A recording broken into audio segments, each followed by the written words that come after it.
ओहो, असल हल तो ये है भाई जी। At your service, the other services.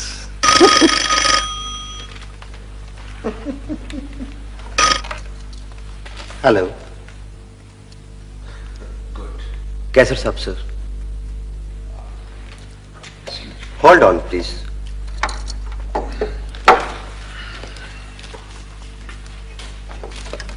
Hello ji Kaiser साहब।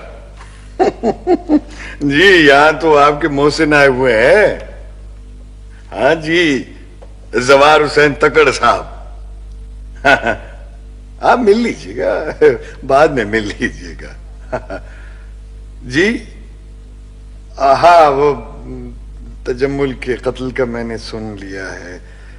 Very sad. अच्छा वो कैसर साहब, आपके वो कर्जे का मामला, आप जमशेद अकबर की फिक्र ना करें, मैंने ऊपर बात कर दी है। हाँ, आप कल उसके दफ्तर चले जाइएगा। जी कल आपका काम हो चुका होगा। जी जी। ना थैंक यू। जी मैं कह दूंगा, खुदा हाफिज।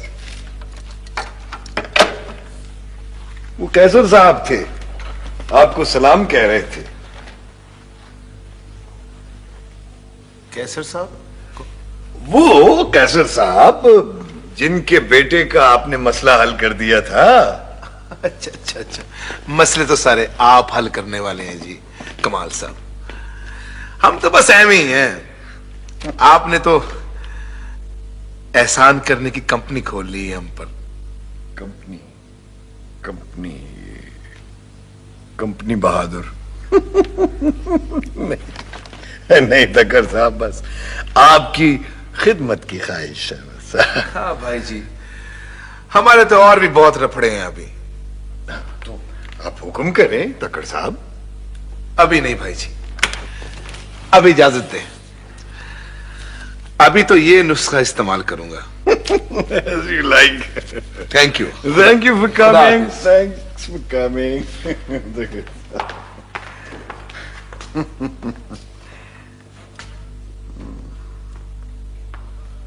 जाफर, जाफर। Yes sir. वो शख्स, वो बाकी के नोट जो तुम्हारे पास, वो नंबर वो ले गया? यस सर, वो अपना काम करने के बाद वापस ले गया था sir. That power of money. मुझे अफसोस है तजम्मुल साहब। I'm sorry. मैं समझता हूं sir, I do understand that, but sir it's not possible. जी I am sorry, ji.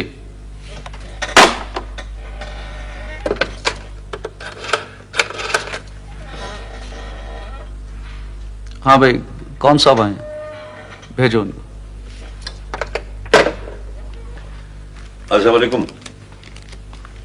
Sir, मैं हाजिर हुआ था वो अपने एक केस के सिलसिले में, आपके तो इल्म में होगा। जी हाँ, बहुत कहा गया है मुझे, ऊपर से भी और दाएं बाएं से। जी बहुत लंबे हाथ हैं आपके। जी बस ऐसा तो। लेकिन मैं नाजायज मामलात में कभी मदद नहीं करता, ख्वाह हाथ लंबे हों या छोटे। Sorry, I can't do it. This is rejected. आप जा सकते हैं। लेकिन सर ये वो कमाल साहब, अगर आपको। ओहो, कमाल साहब?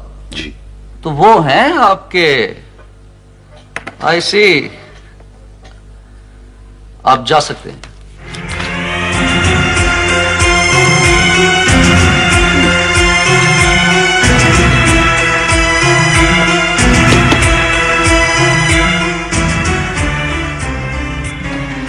आपसे मैं एक सच्ची बात कहूं कमाल साहब कि that gentleman has just insulted me, बेइज्जती की उसने मेरी। ऐसा कभी पहले हुआ नहीं।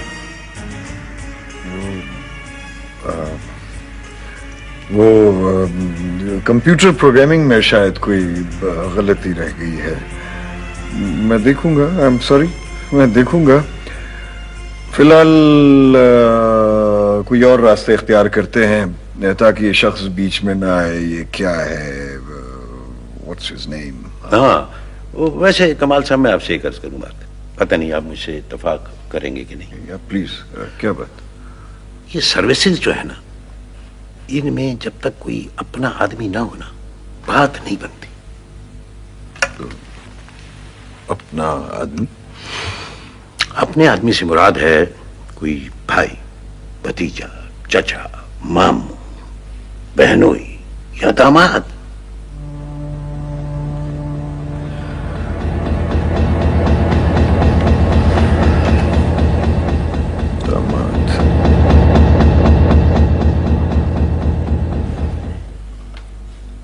नादरा, तुम्हारी बेटी कहीं दिखाई नहीं दी। आजकल यही है तुम्हारे पास? वो दरअसल रिहर्स खांसी भी अजीब चीज है, यानी मुंह से अजीब और गरीब किस्म की आवाजें निकलती हैं बेला वजह।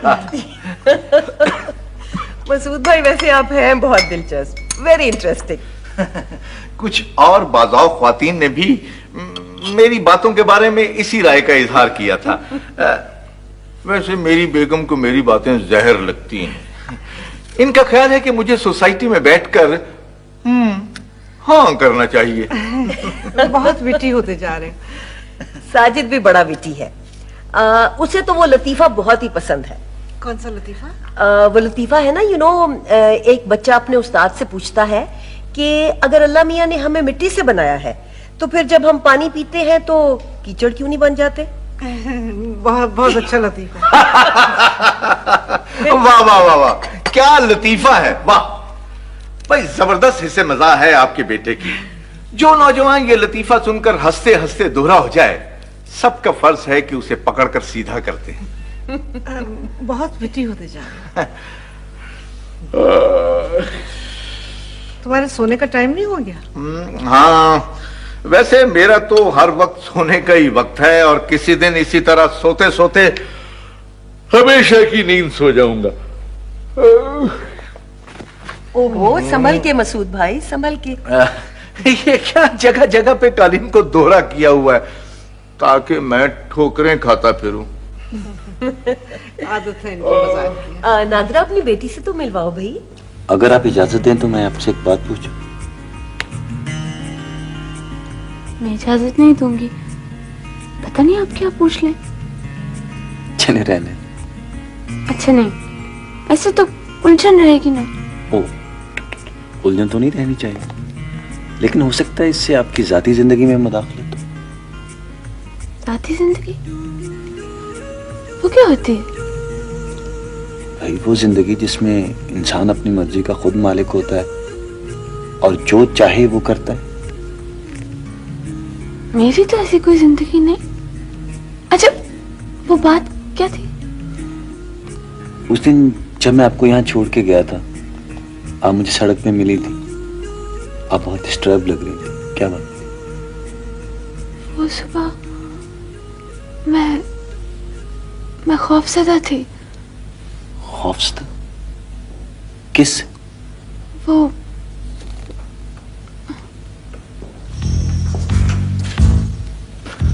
अस्सलाम वालेकुम। वालेकुम सलाम।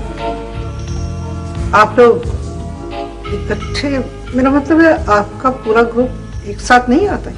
वो हम लोग इकट्ठे ही आते हैं, लेकिन वो मैं कुछ तरह जल्दी आ गया था। बेबी, आप मेरे साथ आइए, बेगम जली से मिलना चाहती हूँ।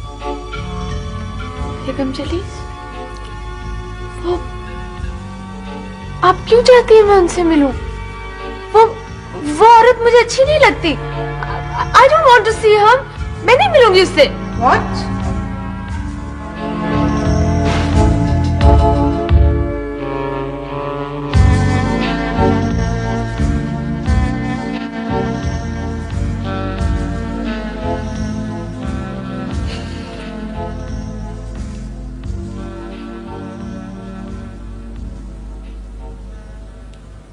I'm sorry.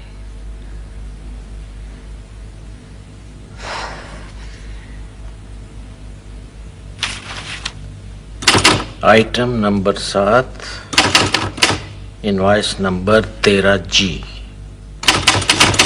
20 carton.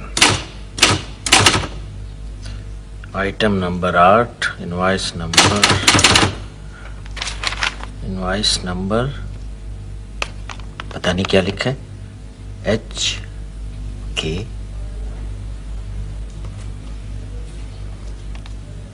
Item number पता नहीं क्या लिखा है।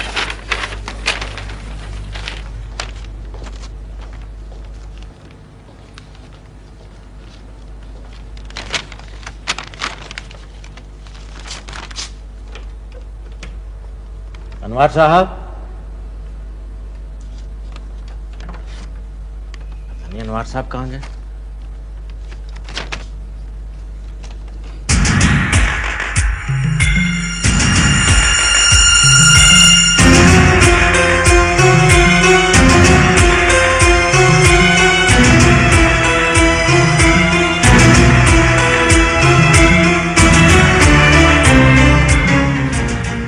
भी यहाँ नहीं है कहीं, दरवाजा इसने तो नहीं खोला यार? बूढ़े ने कुछ देख तो नहीं लिया? मैंने तुझे 1000 बार मना किया था कि पीछे वाला दरवाजा बंद रखो, लेकिन तुम्हारी समझ में कुछ नहीं आता यार। इसी बात का मुझे ख्याल नहीं रहा। ये बहुत खतरनाक हो सकता है।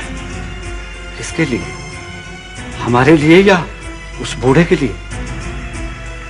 पहले तो उस बूढ़े के लिए।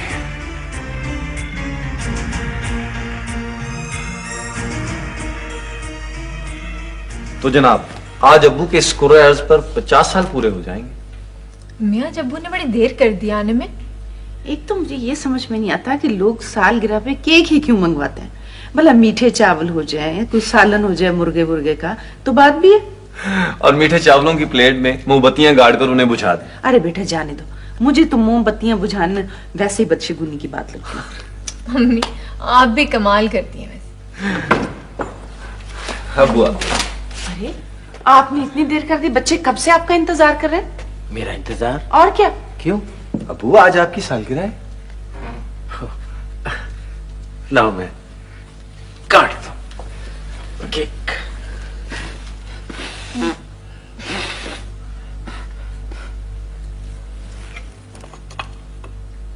Happy birthday to you, happy birthday to you.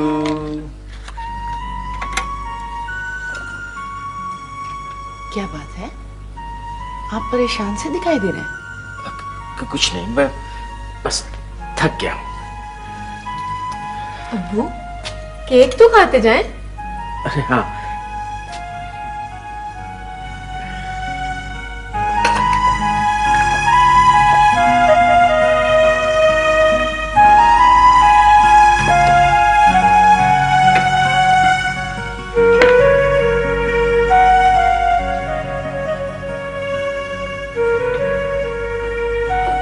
लो बे, तुम भी केक खाओ। जी नहीं चाहता। वैसे भी इस ढाई महल्ले के मकान में हैप्पी बर्थडे टू यू की आवाजें खासी वाहियात लगती। तुम क्या हर वक्त एंग्री यंग मैन बने रहते हो? एंग्री यंग मैन का दौर खत्म हुआ, अब तो दौर है इंडिफरेंट यंग मैन, ला ताल्लुक नौजवान, जो सीएसएस करके ग्रेड 17 में भर्ती होकर ऐशो आराम की जिंदगी के ख्वाब देखता है। ग्रेड 17 में? बाज राज खुले राज होते हैं।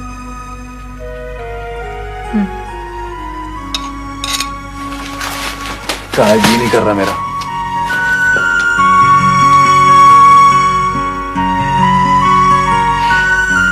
हद हो गई, अजीब बिहेवियर होता जा रहा है इस लड़की का। क्या हुआ? सायरा की बात कर रही हूं। मैंने उसे मिसेस जली से मिलने को कहा, साफ इनकार कर दिया। ओहो, जब बच्ची नहीं मिलना चाहती बेगम जलील से तो क्यों मजबूर करती हो? मैं जो मिल लेता हूं। तुम अच्छी तरह जानते हो मैं क्यों कह रही हूं। तुम्हारी काहली की वजह से जो हम दिवालिया होने वाले हैं उससे बच जाए। तुम खुद सोचो, अगर सायरा की शादी मिसेस जलीस की बेटी साजिद से हो जाती है तो शायद हम भी किसी तरह रनिंग बिजनेस में शामिल हो सकते हैं। मिसेस जलीस की इतनी बड़ी इंडस्ट्री है साजिद की और उसकी। अच्छा अच्छा, वो साजिद हिस्से में जा वाला कीचड़ पानी लतीफा। या अल्लाह, मैं क्या करूं इसने खट्टू का?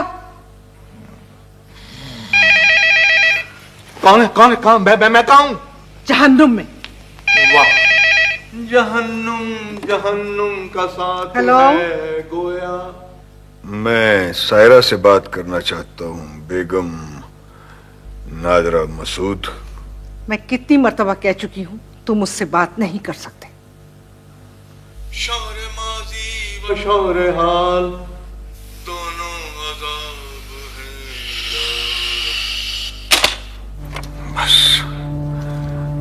बस बेगम नादरा मसूद, इससे आगे नहीं। नो मोर। ये जो हम छोटे छोटे स्किट्स कर रहे हैं, ये क्या है? ये कोई ड्रामा है?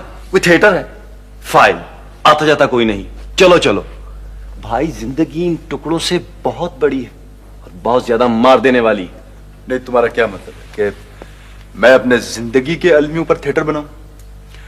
मेरा चचा गाड़ी तले कुचल कर मार दिया गया, एक ईमानदार इंस्पेक्टर को ट्रांसफर कर दिया गया और गवाहों के बयानात बदलवा दिए गए, और अब यह भी नहीं पता कि क्या फैसला होगा। तो मैं, तुम्हारा क्या मतलब कि मैं अपनी इस कहानी पर थिएटर बनाऊं?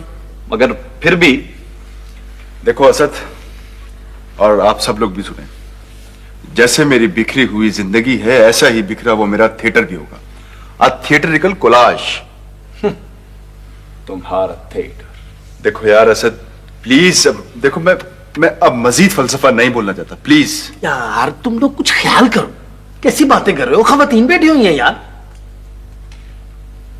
ये आप लोग क्या बातें कर रहे हैं? मेरा ख्याल है असली बातें तो यही हैं। आखिर थिएटर का ताल्लुक किसकी जिंदगी से है? मेरी जिंदगी से है, आपकी जिंदगी से है, किसकी जिंदगी से है? आज जो टुकड़ा मैं देख के आ रहा हूं ना जिंदगी का, उसका ताल्लुक हम सबकी जिंदगी से। हाँ? और इस टुकड़े का नाम होगा अब्दुल शकूर। कौन है?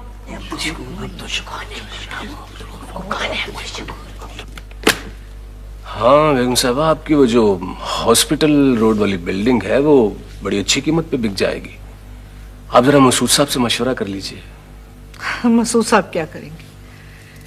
उनका बस चले तो अपनी रही सही जायदाद भी कौड़ियों के दाम बेचते। खैर देखते हैं। अगर मुझे इजाजत दीजिए। और हाँ बेगम साहबा, वो सायरा तो अब यहाँ आप ही के पास रहेगी ना? जी।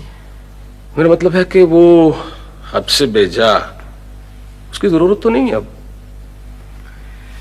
कुछ कह नहीं सकती उस्मानी साहब, आजकल वो अजीब तरह से बिहेव कर रही है।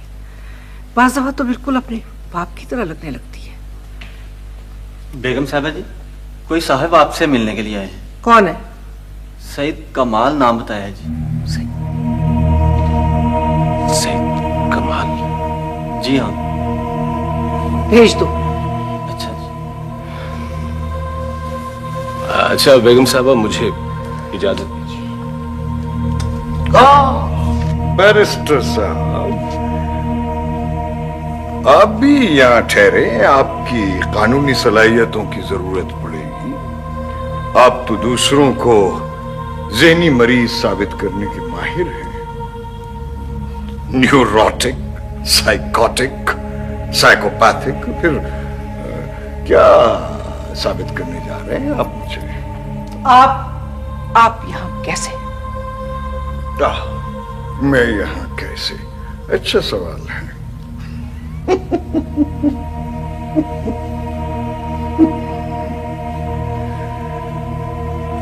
बेगम साहिबा, मेरी बेटी इस घर में है।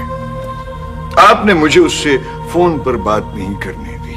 उसके बाप को उसे हब से बेजा में रखा हुआ है। Habeas corpus, you know.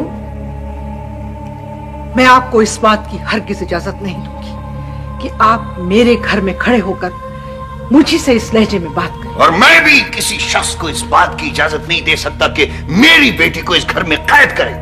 कोई कैद नहीं है यहाँ। वो अपनी मर्जी से, अपनी ख्वाहिश से जा रही है। वो सिर्फ खौफजदा है अपने बाप से, इसलिए कि वो एक जुनूनी कातिल है। मैं कुछ नहीं जानती, लेकिन इतना मुझे मालूम है कि तुम ताकत के जुनून में कुछ भी कर सकते हो। अगर ताकत एक जुनून है तो शोहरत भी एक दूसरा जुनून है। The great patron of art and culture, the avant-garde culture Madame, the great Madame, इस थिएटर मंडली की सरपरस्ती कब से शुरू की मदाम? अच्छा बेगम साहबा, मुझे इजाजत दीजिए। नहीं बैरिस्टर साहब, नहीं। आप ठहरिए, जहन में इस सीन को रिकॉर्ड कीजिए, ये आपके काम आएगा। The varieties of madness.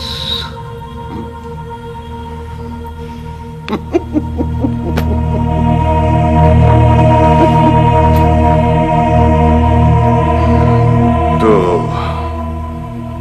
Saira को भी अपनी शोहरत के इस रैकेट में, इस थिएटर में शामिल कर लिया मदाम? मैंने ये कभी नहीं चाहा कि वो इस थिएटर ग्रुप में शामिल हो, लेकिन उसके मिजाज में एक हठधर्मी है, और तुम जानते हो उसने ये कहां से इनहेरिट किया। हठधर्म कौन है, इसका फैसला करना तो बहुत मुश्किल है बेगम साहिबा। इसका फैसला तो बहुत पहले हो चुका है सईद कमाल साहब।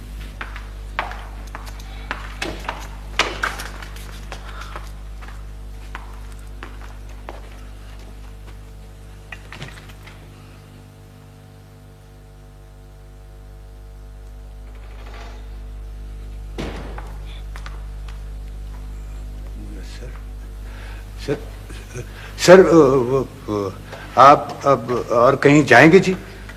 वो मेरा मतलब है कि जी कि मैं गाड़ी गैराज में बंद कर दूं जी? नहीं, मैं अब कहीं नहीं जाऊंगा। ले जाओ, बंद कर दो गाड़ी को। ले जाओ।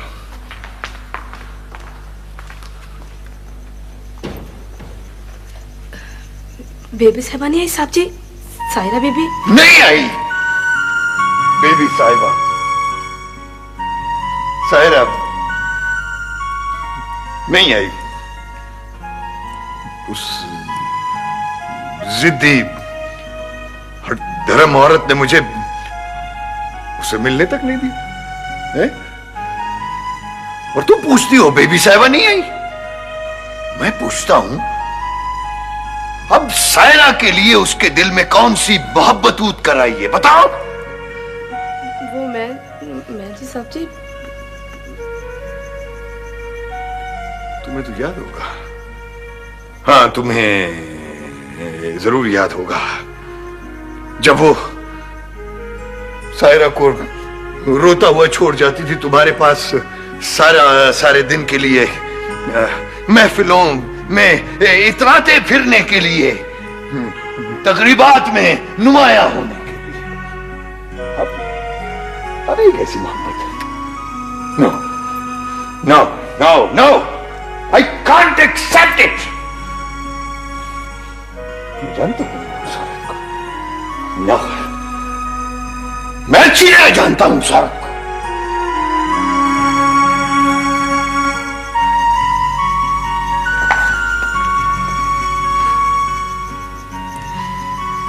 आप भी कौन सा बेबी का बड़ा ख्याल करते थे साहब जी?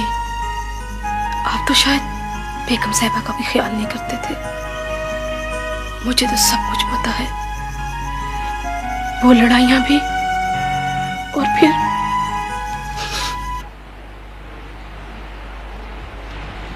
सुनिए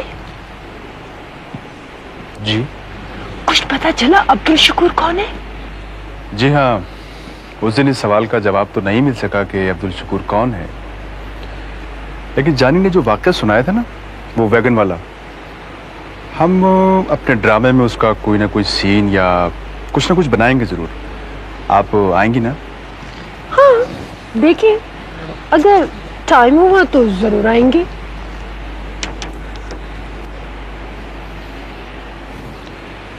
वैसे उस दिन आपने एक बहुत अहम सवाल किया था।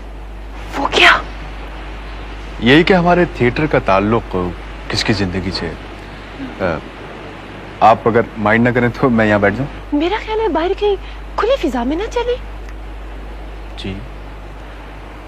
वो जो यहाँ अटेंडेंट साहब खड़े हुए हैं ना, उन्होंने एक इजाफी ड्यूटी भी संभाली हुई है। वो क्या? लड़कों और लड़कियों पर कड़ी नजर रखना। चले बाहर चलते। सिम आए ना प्लीज।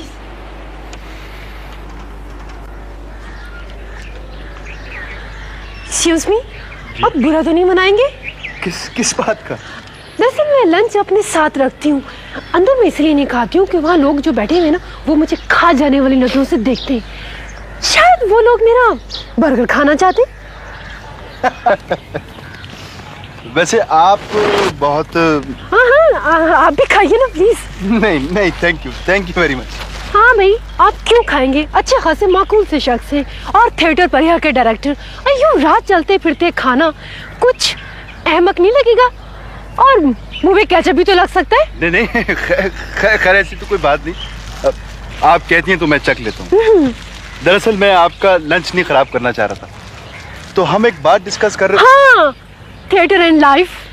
मैं अंदर वही तो पर्चा तो पढ़ रही थी, क्योंकि मेरे एग्जाम शुरू होने वाले ना। सीमी बीबी, मुझे इन निसाबी बातों से कोई दिलचस्पी नहीं है। और मुझे तो है ही नहीं। तो फिर आपको किन बातों से दिलचस्पी है? और बातें वैसे आप यकीन नहीं करेंगे, सुबह से जब से मैं लाइब्रेरी में बैठी हूँ ना, मुझे सिर्फ एक ही बात से दिलचस्पी हो रही है। वो ये कि सड़क के पार वो जो लाल मटका नहीं होता, वो गोलगप्पे वाला, उसमें खट्टा खट्टा पानी, उसका जायका कैसा होगा? अब तक की तमाम गुफ्तगू से मैंने ये नतीजा अखज़ किया है कि आपको बुनियादी तौर पर खाने से दिलचस्पी है। हाँ, नहीं, आई एम सॉरी। वो हाँ, तो हम डिस्कस कर रहे थे कि थिएटर का ताल्लुक किसकी जिंदगी से है। मेरा ख्याल है कि ये बात हम कहीं बैठ के कर लेते हैं। जी आइए।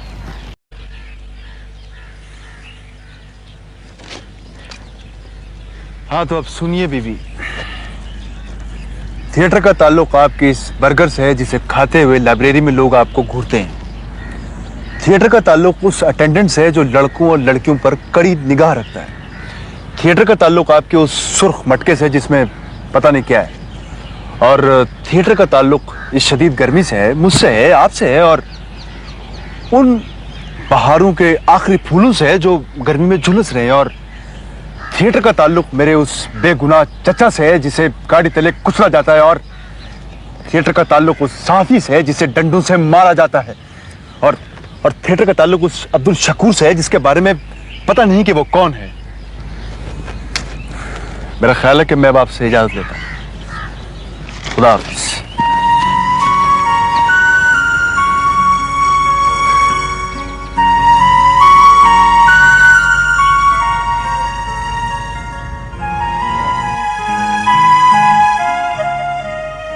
जी संतरी बादशाह। ओए लाइसेंस दिखाओ। है किधर तुम्हारा लाइसेंस? हाँ, और नाजी ना, चलान होगा, तेज रफ्तारी, ओवरलोडिंग।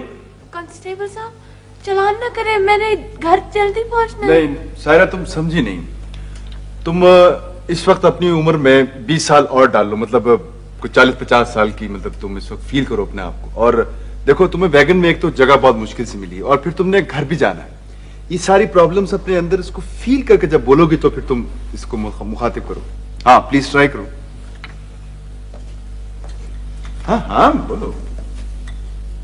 कांस्टेबल साहब, चलान ना करें, मैंने घर जल्दी पहुंचना है। पैसे दे दिला के फारिग कर दो ना। हाँ ये ठीक है। थानेदार साहब, सब्ज रंग के 2 नोट चलेंगे? खबरदार हुए, हमें समझा क्या तुमने? हाँ, यह चालान नहीं हो सकता। ये शादी नहीं हो सकती। ये चलान तो होगा। तुम जानते हो मैं कौन हूँ? कौन हो तुम? मेरा नाम अब्दुल गफूर है। अच्छा, तो फिर? और मेरे मामू का नाम अब्दुल शकूर है। लेकिन अब्दुल शकूर कौन है? कितने जाहिल हो यार तुम लोग अब्दुल शकूर को नहीं जानते?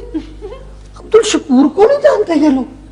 और यार अब्दुल शकूर जो है ना, वो अब्दुल शकूर है जी। बस ठीक है जी, आप लोग बैठे जी, चलान नहीं होगा जी, जाए आप लोग जाए। हाँ जाए।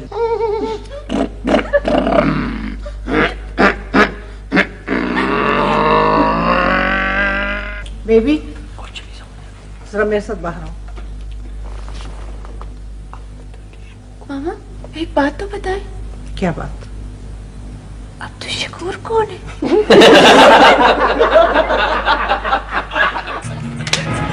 ये खासी फिल्मी सिचुएशन बन रही। फिल्मी सिचुएशन? वो क्या होती है? Thank you. एक कंट्राइव्ड सिचुएशन, जैसे कि आप रिहर्सल के बाद मुझे अपनी गाड़ी पे छोड़ने आई। मामा की गाड़ी पर? जी, मामा की गाड़ी पर, और मुझे ड्रॉप करने निकल आई आप ड्राइवर के साथ। आपके जबरदस्त इनकार के बावजूद? जी हाँ, मैं ये समझता हूँ कि मैडम ये सब पसंद नहीं करेंगी, बल्कि आपका उनको हमारे ग्रुप में शामिल होना भी पसंद नहीं है। तो ना करें। क्या? मेरी पसंद नापसंद अगर उन 2 लोगों के लिए इतनी ही अहम होती तो। किन 2 लोगों के लिए?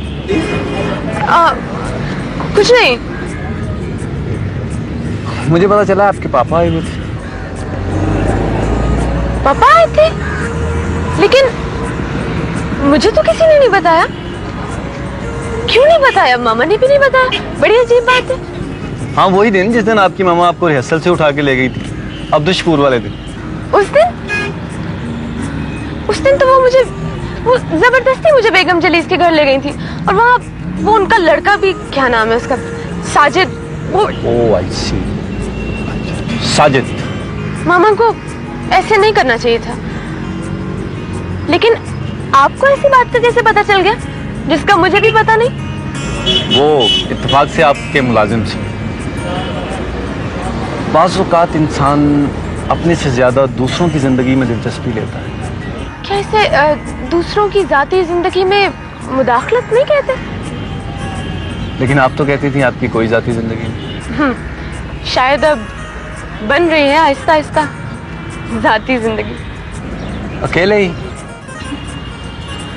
हाँ, बिल्कुल अकेले। अब मैं किसी को इजाजत नहीं दूंगी कि। ओह, अच्छा है, राइट। वैसे अगर आप इस सिचुएशन को मजीद फिल्मी होने से बचाना चाहती हैं तो मुझे इजाजत दें, क्योंकि मेरा घर करीब ही है, वरना फिर वही होगा, गंदी गलियों में ये बड़ी सी गाड़ी, गरीब लड़का अमीर लड़की छुपाना चाहता है, वगैरह वगैरह। अच्छा, फिल्मों में ऐसा होता है, लेकिन थिएटर पर्या में तो ऐसा नहीं होता। थिएटर पर्या में वो होता है जो मंसूर चाहता है। अच्छा मिस, अब मुझे इजाजत दें, खुदा हाफिज। आप वाकई जा रहे हैं? जी हाँ। Okay, wait.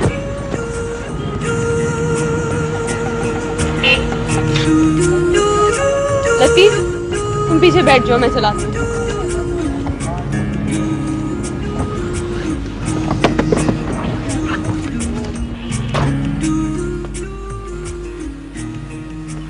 क्या बात है सीमी, जब से डैड जापान गए हैं तुम अपने कमरे से निकलती ही नहीं? दरअसल मैं जनाब की कंपनी ज्यादा देर बर्दाश्त नहीं कर सकती। और मुझे भी आपकी फजूल बातें सुनने का कोई ज्यादा शौक नहीं। मैं तो यूं ही बोरियत में यहाँ चला है। एक तो वो कमबख्त बूढ़ा, उसे मेरी ही गाड़ी के नीचे आके मरना था। इतने दिनों से जहन परेशान, पता नहीं ये क्या बकवास फैली हुई है। मेरा ख्याल है ये बकवास खत्म नहीं हो गई है, कोई सेटल वेटल हो गया है तुम्हें बेगुनाह मासूम और कुछ इस तरह साबित करने के लिए। फजूल बातें मत करो सिमी, अपनी जान और अपने माल की हिफाजत करना हर इंसान का हक है। हाँ, इसके लिए दूसरे की जान और माल पर डाका ही क्यों ना डालना पड़े। तुम्हें समझ नहीं आएंगी ये बातें। तुम तो ये चिप्स और बर्गर्स वगैरह ही खाती रहा करो और बस। ये बातें दरअसल मेरी समझ से बाहर नहीं है प्यारे भाईजान। ये और बात है, मेरी सोच और समझ वो नहीं है जो आप लोगों की है। क्या कहना चाहती हो?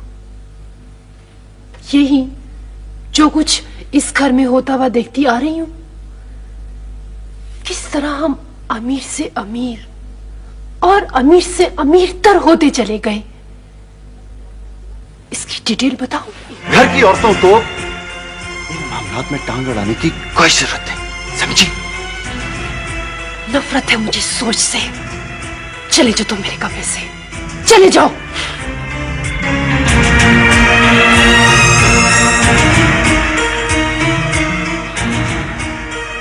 नहीं दिलशाद चाचा, इसमें इतनी मायूसी की भी कोई बात नहीं है। देखिए, हम पूरी कोशिश करेंगे ये साबित करने की कि वो बयानात और उनकी जो तरतीब थी वो जबरदस्ती कराई गई है और वो सुलहनामा फ्रॉड था। नहीं बेटा, बुरा हुआ, हमारे साथ अच्छा नहीं हुआ। चाचा, अब तो बेमाने से लगते हैं ये अल्फाज। गलत, सही, बुरा, अच्छा, सच, झूठ, नेकी, बदी। क्या याद दिला दिया, नेकी और बदी। आगा साहब के ड्रामे खूबसूरत बला के पहले सीन में नेकी और बदी का मुकालमा होता है। वाह वाह वाह। चाचा जरा सुनाए। जिस राह में हो ठोकरें, वो राह है इंसान अचल। जुर्मो गुनाह के बोझ से वरना गिरेगा मुंह के बल।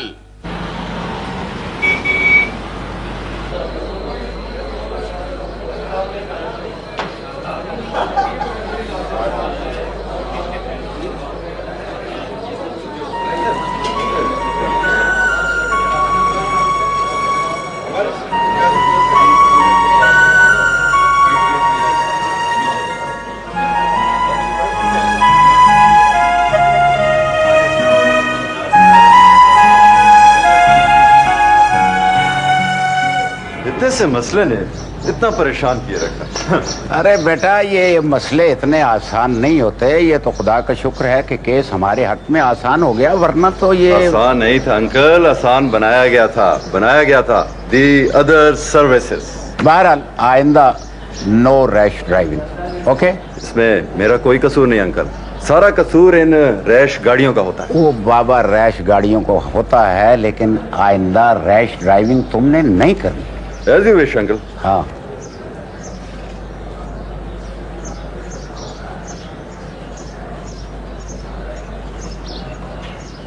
चलो आओ। ए बाबा, रुक क्यों गए? देखो तनवीर बेटा, कैसर ने जापान जाने से पहले तुम्हारी तमाम जिम्मेदारी जो थी वो मेरे सुपुर्द की थी, लिहाजा मेरा फर्ज है कि मैं तुम्हें बहिफाजत घर पहुंचाऊं। और दूसरी बात यह है कि फैसले के बाद अदालत के अहाते में ठहरना नहीं चाहिए। ये मैं तुम्हें नुक्ते की बात बता रहा हूँ। मेरे ख्याल में एक नुक्ते की बात मुझे भी बता देनी चाहिए। अरे बेटा, कहाँ जा रहे हो? अरे रोको तो सही। मिस्टर मंसूर अहमद,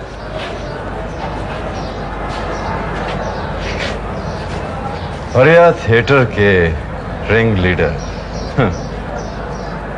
अगर उस दिन तुम मेरी बात मान जाते तो आज 50,000 रुपए तुम्हारे होते, बल्कि इनके भी 30,000 मिला के 80,000 हो जाते, और फिर आज तुम्हें ये दिन भी ना देखना पड़ता।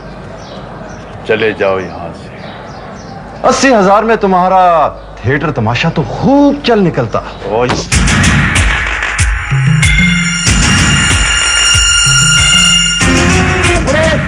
मंसूर, ले जाओ, इसके खिलाफ पर्चा कराओ।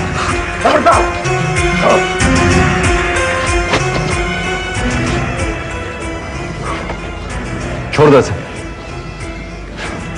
पर्चा छोटी छोटी बातों पे उठाने की क्या जरूरत है?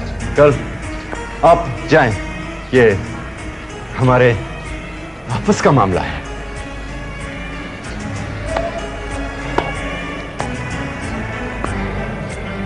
मिस्टर मंसूर अहमद, तुम थिएटर वाले हो, अदाकार भी हो, और मैंने सुना है कि अदाकारों को अपने जहन और अपने जिस्म पर बहुत कंट्रोल होता है। मगर आज तुम ओवर एक्टिंग कर गए। तुम्हारे थिएटर का तो मुझे मालूम नहीं, लेकिन दुनिया के थिएटर में ओवर एक्टिंग की बहुत सख्त सजा मिलती है कभी कभी।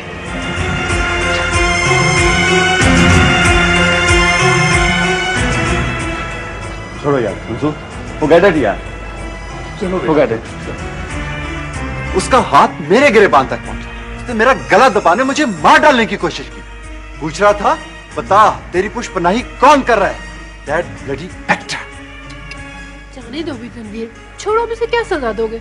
एक हारा हुआ बंदा क्या कर सकता है? हारा हुआ? वो हारा हुआ था? अगर तुमने उसकी आंखें देखी होती ना तो उसे हारा हुआ कभी ना कहती।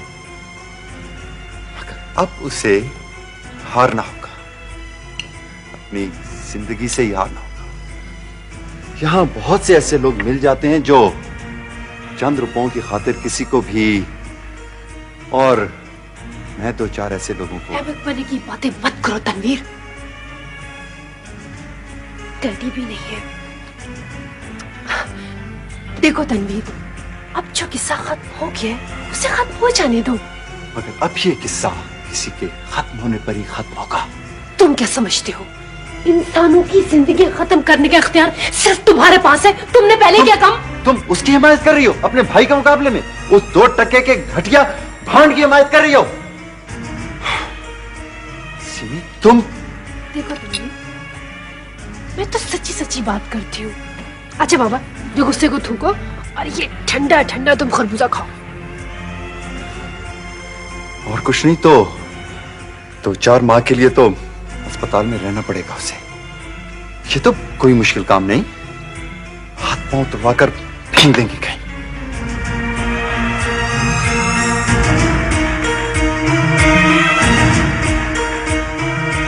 ये तो बड़ी खतरनाक बात है, मुझे तो पता ही नहीं था मंसूर और तुम लोगों में कोई झगड़ा चल रहा है।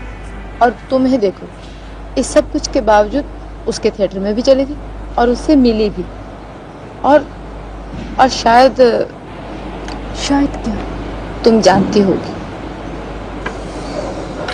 मैं कुछ नहीं जानती, मैं कंफ्यूज